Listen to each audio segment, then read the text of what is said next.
हम सब भारत माता की संतान हैं और इसलिए हम पहले क्या हैं बताओ, हम क्या हैं?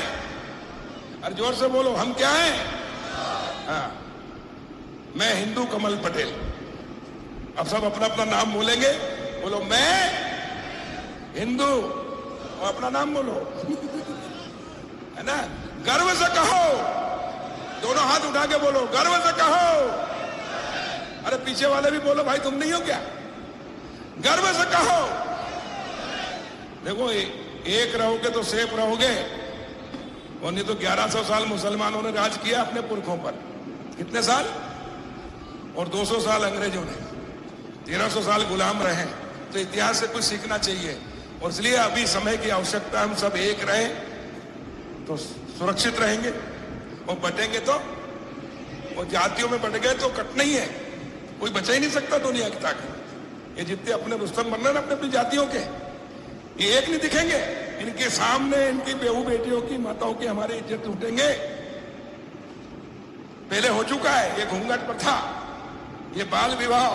कहीं देवी देवता में देखा आपने? देवियों में राधा जी को घूंघट में देखा, लक्ष्मी जी को देखा, सरस्वती को देखा? ये घूंघट प्रथा कब से आई? जब से मुसलमानों का यहाँ राज हुआ। हमारी बहू बेटियों की इज्जत लूटते थे, जो भी खूबसूरत दिखी उसको उठा ले जाते थे, कोई रोकने वाला नहीं, शासन उनका था। और इसलिए हमारे पुरखों ने अपनी इज्जत बचाने के लिए घूंघट प्रथा शुरू कर दी। वो आजादी के 75 साल बाद भी जारी है। बाल विवाह, बचपन में शादी कर देते थे ताकि उस समय के शादीशुदा औरत पे हाथ नहीं डालते थे, और इसलिए अपनी इज्जत बचपन में शादी कराकर बचाई। और ये भैया सुनो, ये शादी होती गोना होता, और आजकल पहले बैलगाड़ी से आते तो शाम हो जाती थी, लेकिन अब तो गाड़ियां, 4 व्हील गाड़ी आ गई, 1 घंटे में बारात लेके आ जाते हैं। दिन भर गांव के बाहर बैठे रहते हैं किसी के घर, बोले दिन डूबेगा उसके बाद जाएंगे। कब जाएंगे? है कि नहीं परंपरा? दिन डूबने के बाद में बहू को लेके आओ। ये कहां से शुरू हुई? ये भी मुगलों के शासन के समय, क्योंकि ढोले लेते थे, ढोले। ससुराल बहू जाएगी बाद में घर में, पहले उनके यहां जाएगी एक रात। और इसलिए हमारे बुजुर्गों ने इज्जत बचाने के लिए चोरी छुपकर शादी करते थे, अंधेरे में लेके आते थे रात में, ताकि ढोला ना देना पड़े।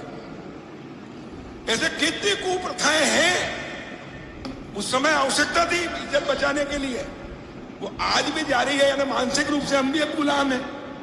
क्या फिर से होना चाहते हो क्या? नहीं ना। तो उसका एक ही सुझाव है, उत्तर है कि हम एक रहें, जातिवाद को खत्म करें। हम सब हिंदू हैं, चाहे अनुसूचित जाति हो, जनजाति हो, पिछड़ा हो, सामान्य हो, अगड़ा हो, कोई नहीं। हम सब सनातनी हैं, हिंदू हैं। और जब एक रहेंगे तो फिर किसी कोई मुकाबला नहीं। और जातियों में बढ़ गए तो दुनिया की कोई ताकत नहीं बचा सकती। हमारे पुरखे हमसे भी कई गुना महान ताकतवर थे, लेकिन गुलाम क्यों हुए? क्योंकि जाति में बटे थे, भाषा में बटे थे, क्षेत्र में बटे थे।